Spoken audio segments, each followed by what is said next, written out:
Hello, everyone, and welcome to One Control Board Podcast, episode 283. I'm Benjamin Yoder, here today to talk to you about video games. Look, The First Soldier. We're going to be talking about that today. I know everyone's very excited about that.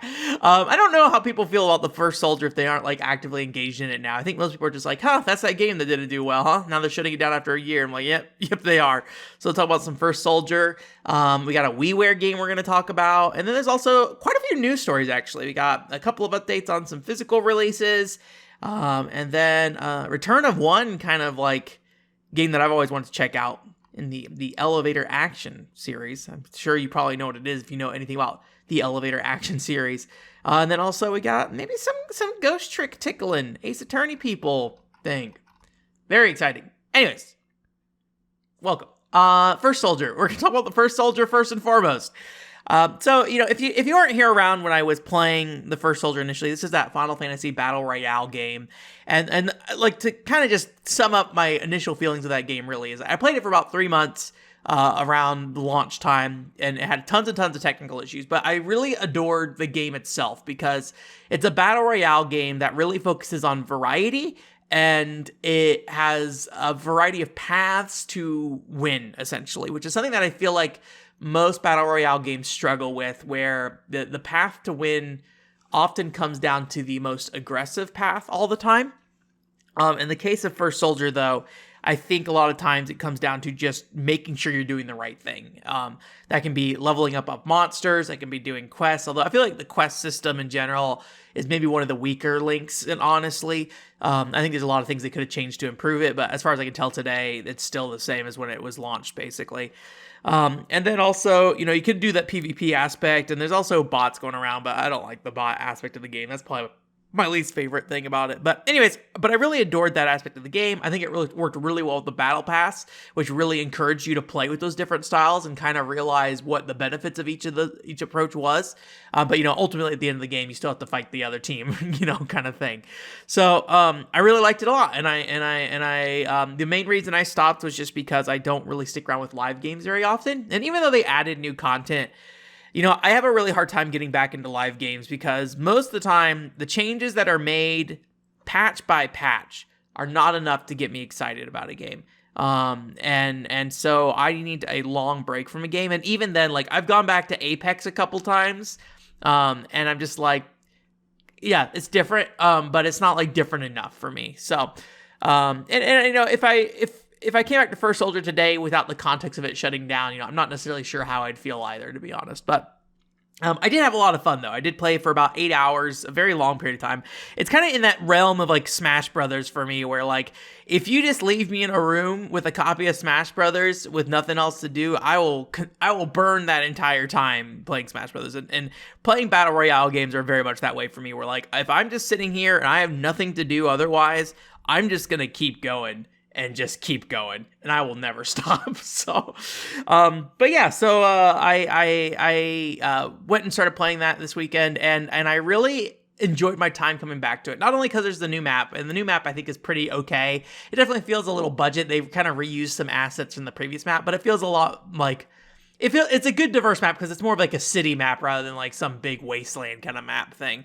And then they also added some new stuff to the old map. So there's a golden saucer area you can go on to, but it's mainly just the corners of the map. So either you start there, or if you're lucky at the end of the round, the circle will end there kind of thing.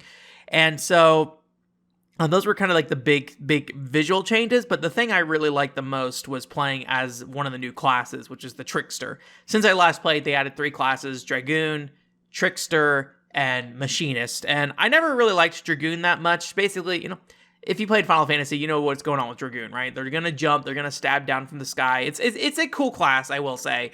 But personally, I never really found a lot of use for it. And then I played a little bit of Machinist, where you basically have a motorcycle you can ride. And then, or not motorcycles, a hoverboard maybe that can shoot, but I don't think the aiming's particularly good on it, which might be very, very intentional.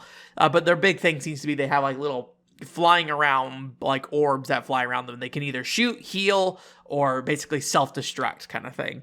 And so depending on your play style, you want to go with different types of orbs, and you can select which orb you want as your main kind of thing. But I didn't really end up playing either of those classes very much. I mean, I mostly played the Trickster, and I think what's really cool about the Trickster is that it kind of opens up your Gil as a resource. So they're kind of like the Gambler class. I think in previous Final Fantasies there have been, where essentially they have like cards that they throw, and what their like skill set is based off like how much gil they have in terms of, buffs and things like that. So if you have more gil, the cooldown on your like special is significantly less kind of thing.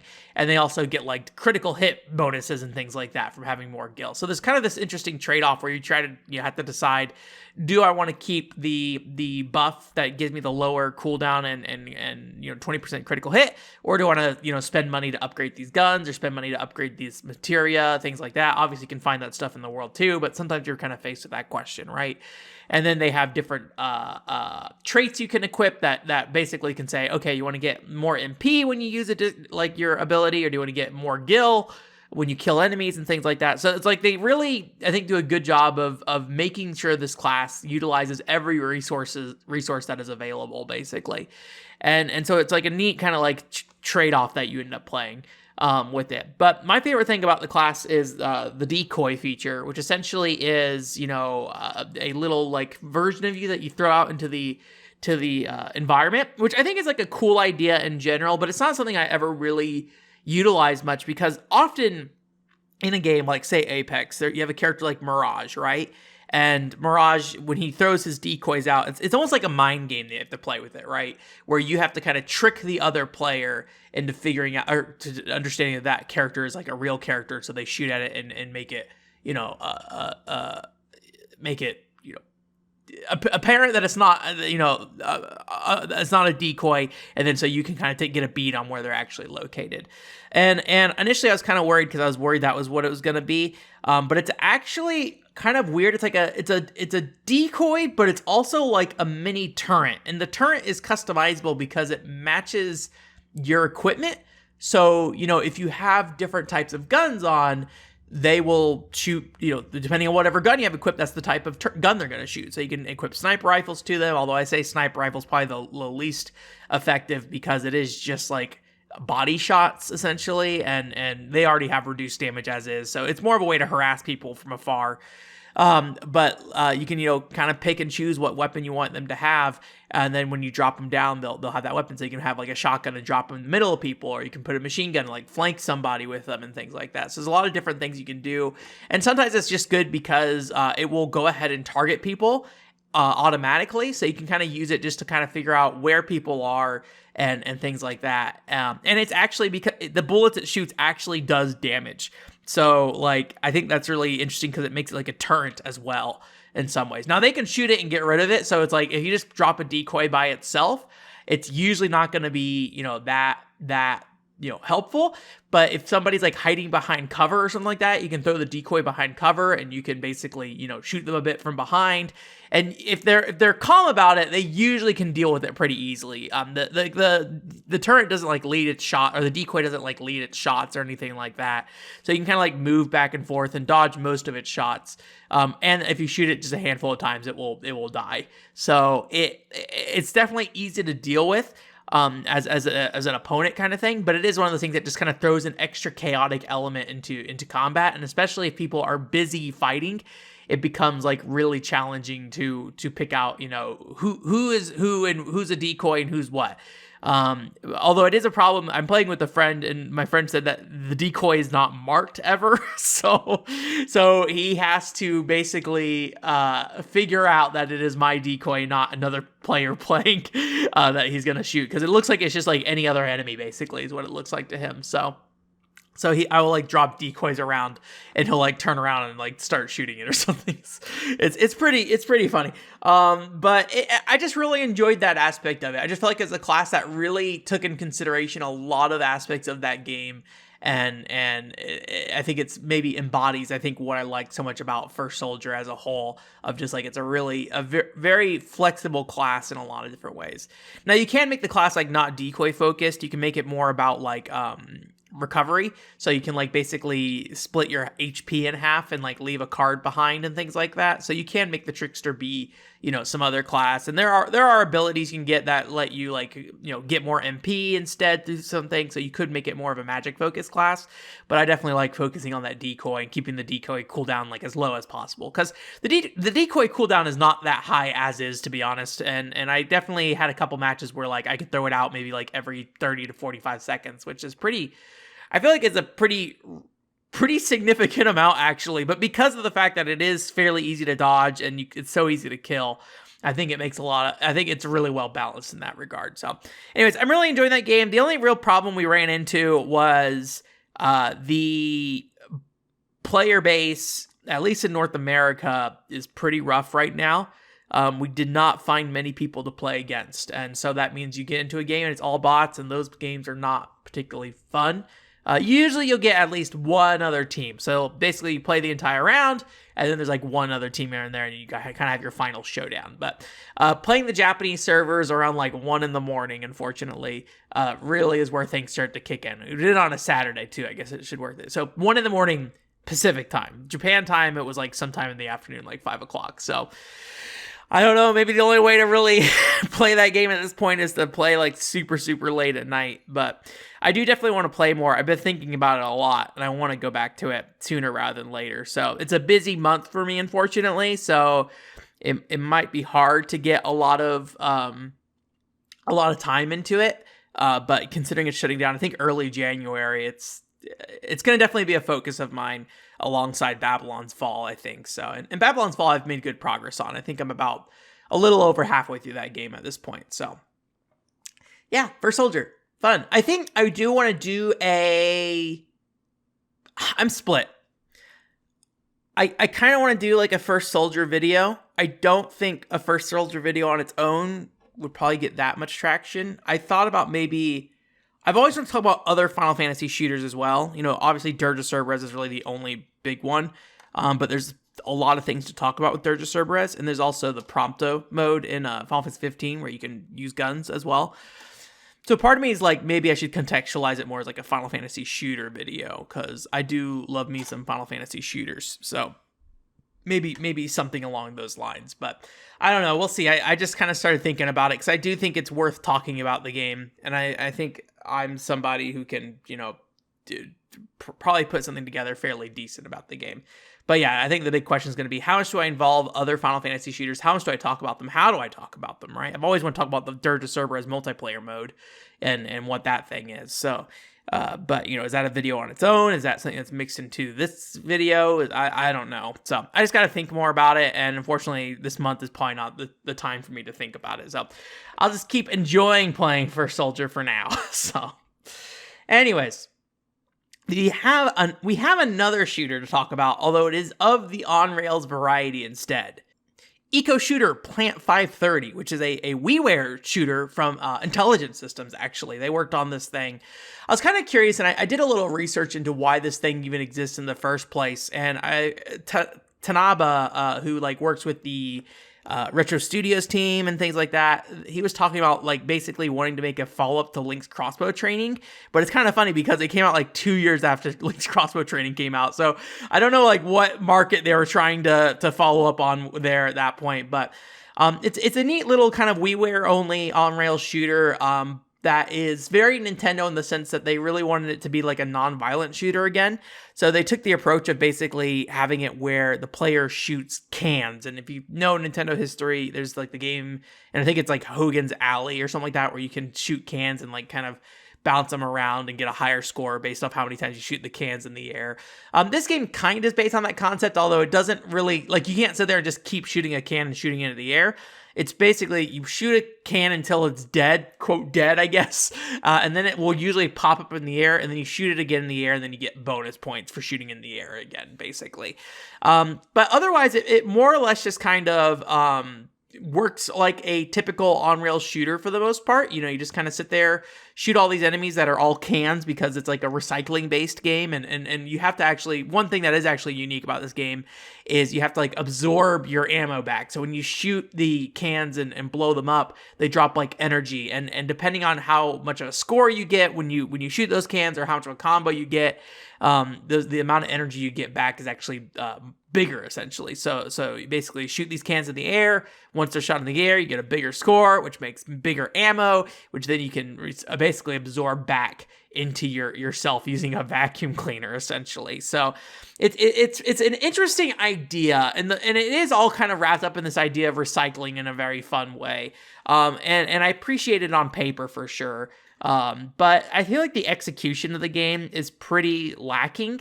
It more or less feels like any other on-rail shooter, I will say. The novelty aspects are there, but unless you're really thinking about it, you're really just kind of going in and just like shooting, enemies that are cans instead, and they bounce up a little bit. Like, it didn't really feel like a big enough gimmick to carry a full video game, hence why this is probably on WiiWare, right? It is a very short game too. It's like three levels. All the levels more or less look the same. WiiWare did not have a lot of file size options, or space for developers. So it resulted in a lot of games that basically didn't have a lot of diversity of assets because it would cost a lot of money or cost a lot of space to, have a variety of texture work and things like that the game would need. I think maybe the biggest thing that kind of would bother me with this game visually is like sometimes with all the enemies being cans and stuff like that, sometimes when things get really, really busy, it can get really hard to track what is a can is an enemy, what can is a dead enemy, because sometimes they're just dead on the floor. What can is like a bonus point can in the background, what cans are being fired at you as projectiles, what cans are the boss cans, things like that. It gets really, really busy at times in a way that I think it can make it hard to dissect exactly what's happening. So it feels like you're just basically sitting there and kind of spread shotting or shooting like crazy, just trying to hope you hit everything and that you don't miss anything that's being thrown at you, kind of thing, especially during the boss fights. Though it is like a fairly easy game for the most part, I personally had a hard time the first time through because I did not realize that there was rapid fire, because like when you press hold the trigger down, there's like a slight delay before it rapid fires. You get the first shot, a delay, then it rapid fires. So when I did it and tested it, I thought it just was a single shot game. So I had a really hard time getting through the boss fights in particular using just a single shot. And so I guess if you want to really ratchet up the difficulty on yourself, there you go. Just only click the B button, never hold it down. But once you hold the B button down, it's pretty straightforward. You do want to like not just spam bullets though, because you do have a finite amount of bullets, like I mentioned earlier with recharging your ammo. You have to pull it back into your gun, but also your bullets are your health too. So like if you run out of bullets and you can't shoot anymore and there's nothing to absorb on screen, then essentially you just get beat up by the enemy in front of you and then you'll basically die essentially. So it's weird stuff like that makes this game feel a little off, but it just doesn't ever feel off enough in a way that makes it like super, super interesting. I do think that like the main theme to the game is pretty amazing. It's just like this lady going, "Eco shooter." Oh, I couldn't, man, I broke my voice cracked there. But it is pretty good main theme, and I actually ripped it and uploaded it to my archive channel. But the other thing that's like really amazing about this game is like during the credit sequence, the main character, I think his name is Mac. He's like an overweight dude, or he's got kind of that build where he like has like muscular arms, but he has like a lot of belly fat.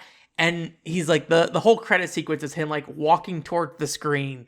And for some reason, he has like the most detailed belly jiggling animation in a way that like feels to me like it'd be super realistic. I feel like most belly fat jiggles in games are very exaggerated. Probably in the way that a lot of boob jiggling is very exaggerated in a lot of games too. Although I feel like that's not so much a problem anymore these days. But like I feel like belly jiggles in particular are usually done in a very intense way and like for a comedic effect usually. And maybe this was for comedic effect, I don't know for sure, but it is just like the most realistic like belly fat jiggle I've seen of somebody walking forward. It's just like kind of crazy to see this particular thing in this particular game for whatever reason and realize I've never seen another video game do this well kind of thing. But again, it's only in the credits. You don't really see the main character outside the opening and the ending. So anyways, it is something that you can't really buy today anymore due to the fact that the WiiWare store is shut down. If you are just loading up a bunch of WiiWare wads on your Wii, like might as well just throw Eco Shooter on there. But I wouldn't like go out of your way to like mod your Wii just to play Eco Shooter. There's definitely plenty of other, better on-rail shooters on the system. But it is a shooter that I think within the context of Nintendo trying not to make, a violent shooting game, and then also, trying to create this game that's like built around the idea of recycling. There's like some cute ideas, but just not a lot of it ever really, actually comes together. So anyways, I had a lot of fun with that. One thing I will say about my experience with Eco Shooter, so it made me rethink something. So look, when I play shooters on the Wii, I almost always just use the Wii remote. That is almost always just my default setup. Case of Eco Shooter, you can use the nunchuck too, but either way, it's largely you're just using the Wii remote for the most part. I was always very anti-Wii Zapper because I personally felt the Wii Zapper was way too flimsy and did not feel good to use. I used it briefly when I was playing, I think, Link's Crossbow Training, and I think I also briefly used it for Medal of Honor Heroes 2 on the Wii as well. Keep in mind, this is whenever this was actively happening. So I was like 18 years old probably. So it's been over a decade, right? And so I decided in this case to crack out the Wii Zapper and just try it out. This game was advertised as a Wii Zapper follow-up in the interviews I read. So I was like, sure, I'll give the Wii Zapper another shot. And I feel bad because I have talked shit about the Wii Zapper for a long time, and it's not a perfect device. It is literally just a hunk of plastic that you shove the Wii remote and nunchuck into. But it is a lot better than I think my memory was of it. So, like, I've been saying that this thing is such a bad accessory for so long, but using it, I think the B button trigger feels pretty good. Like, it's a solid B button trigger. And while I don't think I don't find it super comfortable to use, and it is kind of weird with like the trigger locations because the B button's in the front of the controller, and most guns, the trigger would be on the back, right? So it's a little awkward in that sense too. But I think it works. I think it works pretty well, and it helps with like stabilization, and it does kind of help sell the imagery of using a two-handed gun a little bit more. I think there's problems in games like, Medal of Honor Heroes 2 where sometimes you use a pistol, but most of the time you're not using a pistol, right? And so if you want to like recreate that experience, but again, the Wii Zapper is a little more obtuse, like when it comes to where the trigger is located, that may not make a lot of sense to like kind of it might break the immersion of using a gun in a Wii game kind of thing. So anyways, but yeah, I think, I don't know if I would say I like the Wii Zapper a lot. I think it is still a flawed controller with the B button being in front and just like not really being able to find a comfortable position to hold it. But I think it's a lot better than I've given it credit for. So there's my Wii Zapper apology tour. Just to correct the record. Correction, my Wii Zapper opinions were trash. So anyways. It's Patreon time. Welcome to the Patreon corner. Henry Dagger, Jillian, Paul Daniel, and the Discreet. Thank you again for your support. Again, you can join them in supporting me for $5 and get bonus videos. Next video is going to be a Kaminazo playthrough video. I think that's not this week, but I think the week afterwards. So that's going to be coming up here, and then I got to build out some more Patreon content. So even though I've taken a break on most other content right now to kind of reorient the channel, the Patreon content will still keep coming for now. So you should continue to receive at least a handful more videos before the end of the year here from me on the Patreon itself. The other thing you could do on the Patreon if you are joined as a patron member for $5 is ask a question, as Jillian has this week. And Jillian asks, how often do you replay games? Well, that's a great question, Jillian. Almost never now. So, yeah. I am at the point in my life where I significantly value new experiences over old ones. Maybe I shouldn't say the point of my life, because I think to some extent, some people kind of escape back to older games, right? To be nostalgic and like kind of return to their childhood in some ways. And, I think that I wrote an article a long time ago talking about nostalgia, and trying to define the difference between nostalgia and experience, right? Because I think there are games we better appreciate as people due to the experiences we've had in the past. But I think nostalgia is a very particular thing. There's overlap for sure. But like, just because somebody plays games within a particular category, I don't think is like a nostalgia thing. I think that is I have a basis around this in a way that I can appreciate it, maybe more so than other people. So anyways, that was not really a part of the question, but yeah, so I really focus on new experiences now. So I very, very, very rarely replay a game unless I need to for a video. However, when I was a kid, I did play a lot more video games multiple times. It's not going to be anything crazy or weird out there, right? It's like I played through the Zelda games like 3 to 4 times each kind of thing. Maybe Twilight Princess not, because it's so long. But, most pre-Wii Zelda games I played through multiple times that I played. I played through Resident Evil 4 like 5 times. I played through, Super Mario 64 however many times or whatever, right? So I did do that a lot when I was growing up, but as I got older and as I got around the age of 18, and started getting really into buying cheap used games, I've always had games as a resource to try something new. And so it's there are times where revisiting a game would be ideal. We talk about the Xeno franchise, the Baten Kaitos franchise, and me wanting to go back to those someday. There's definitely a benefit I would get out of going back to those, for sure. But yeah, it's rare I'm going to go back and play a game just because I kind of feel like it, unless it would have to be probably a short video game for the most part. I used to do a thing where I would go back and play like Forest 1 and Phantasy Star Online occasionally, basically. I don't really do that anymore, but it was just kind of like a weird comfort food kind of thing.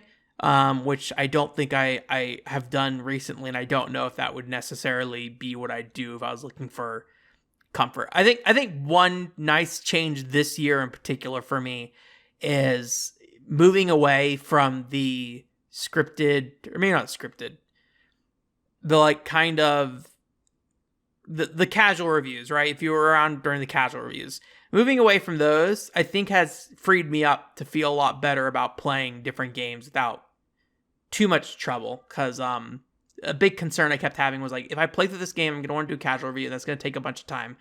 But now, I basically kind of take the podcast segment where I talk about a game and upload that as a video kind of thing. And that does take effort and work still, but it's significantly less so and significantly less thought on my own. So I can play a game and be like, okay, as long as I can talk about this on the podcast within the next week, like I'm good. And then later on I can decide, is that segment good enough for me to break out into its own video later and edit some footage to it, right? We're not talking about very timely things most of the time, right? We just got done talking about Eco Shooter for the WiiWare, right? So anyways, I know that was maybe like a little more broad in terms of like how the response to that question, but I think it was all fairly relevant at the very least. So yeah, I think the reality today is I just do not play games almost at all anymore in terms of replay. So, and that might be why I don't like going back to like battle royales very often, and things like that too, or live games in general. So anyways, thank you so much for the podcast question. If you want to ask your own podcast question this next week, you are out of luck. I am recording early, so you will not be able to ask an extra podcast question. However, the week afterwards, I'll be putting up a post on Monday where I go ahead and basically put what the next week podcast question is, because Jillian has graciously provided us some pre-populated questions. But again, if you want to ask your own question, feel free to enter it in the comment section of that post or direct message me if you want to as well. And I'd be happy to answer that question on the podcast for you Patreon people. If you want to do that for yourself and you're not Patreon, well, give me $5. No. But yeah, that is how you actually do it. I guess as much as I just would like laugh it off like it was a joke, no, that is how you do it. So yes, you would give me $5 for the month, but you get other stuff. You get bonus content. There's a backlog of videos now that you can go look at, and they're me unboxing a bunch of garbage and talking about articles I used to write and things like that, and reading some of those articles out loud. So if you're like, Ben, I would be curious to listen to your thoughts from 10 years ago, but I don't want to go read that garbage. I just want to have it pumped directly into my ear. Well, the Patreon can do that for you. So it's news time. Welcome to the news section. Jeanne is back. We talked about this game a long time ago. I thought it looked really cool looking. It's like I don't know if it's an otome game kind of thing, but it's definitely like a visual novel style game. And it has rhythm elements to it where you like basically dance at balls and things like that, it seems like, kind of thing. Because whenever you add like a gameplay element like that into a game, I get pretty excited, kind of thing. So thankfully, it came out a while ago. I don't know how it was received in Japan, but Axis announced they were going to localize it. And they just put up the pre-orders for it now. There's like 4 different special editions or something like that, or 3 different special editions and then 1 standard edition. I went ahead and pre-ordered the standard edition. Probably shouldn't have, but I did. But it's June 2023 is the release date, so it's going to be a while. Maybe I can cancel it if I decide against it. So I'm interested in checking that out. But I also I have not had a great tracker when it comes to visual novel games. So that's kind of why I'm like, maybe I should cancel it, because as much as I do want it, I think the game looks awesome and I love the aesthetics and everything. I don't know if I'll actually get around to it anytime soon, but that's most video games I purchase anyway. So, Various Day Life, we talked about this recently, is like a Nintendo Direct. They put it out on the Switch. I think it came out day and date of that Nintendo Direct, if I recall correctly. This is originally a mobile game, but they're giving it a physical release, actually. There's no release date on it yet, but it is $40, and it seems like all the languages are included on the cart, no matter which region you order it from, but I would just recommend double-checking whenever you order from whatever site, like PlayAsia. They'll have a language section at the bottom. But what's really fascinating about this is that, Various Day Life was a mobile game. So I feel like it's been very few times we've seen a mobile game get like a physical cart release on a system. I could be wrong. Maybe I'm just not, there's a ton of stuff that comes out on the Switch that I don't know anything about, but this is kind of interesting because it was kind of like I don't know if live service mobile game. It was definitely a part of that like Apple Arcade thing where you like subscribe to it.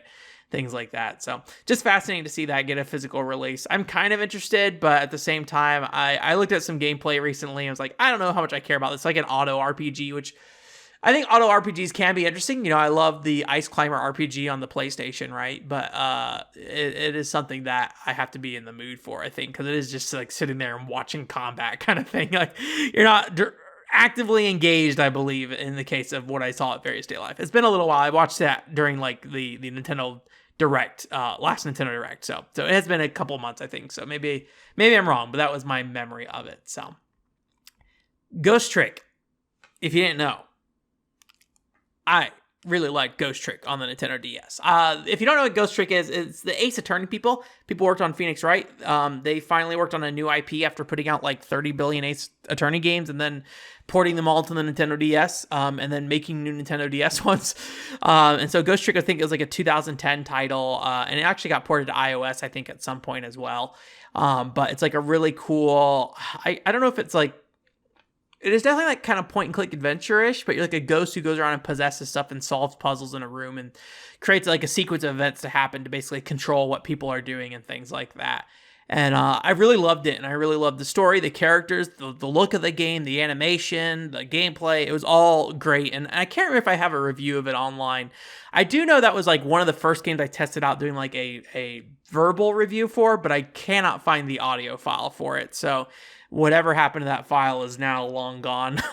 but I was testing that out, and yeah, I just thought that was a great game. But anyways, this news story surrounding this though is that in Korea, a rating appeared for Ghost Trick. There was no specific platform given. However, I wouldn't be surprised if it comes to like at least Steam at the very least out of that.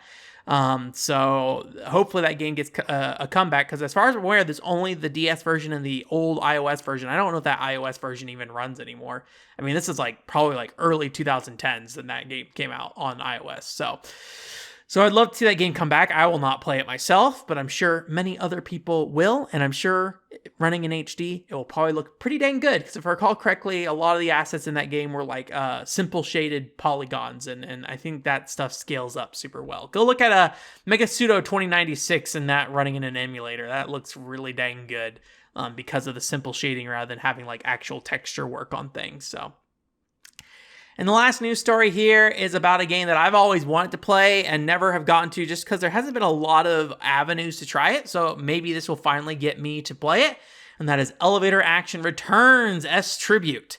This is the Elevator Action, I think there might be an actual Elevator Action 2. I guess it's like a reimagining of Elevator Action. So this is that game where you have the guy that like goes up and down the elevator, right? And then he can like shoot the guys as he goes up and down, and he can shoot the lights out and make the floor darks and things like that. It's like a Taito classic, I think, is the Taito's the one who owned that, and I think Square Enix owns it now.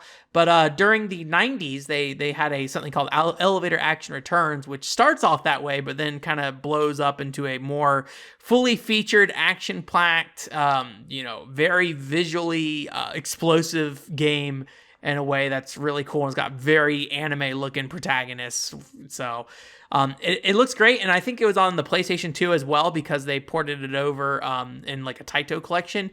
But as far as I'm aware, it was only on the Sega Saturn when it comes to home consoles in the past. It was arcade only before that, so it being a S-Tribute title seems to imply that it is based off the Sega Saturn version of that game, as far as I'm aware.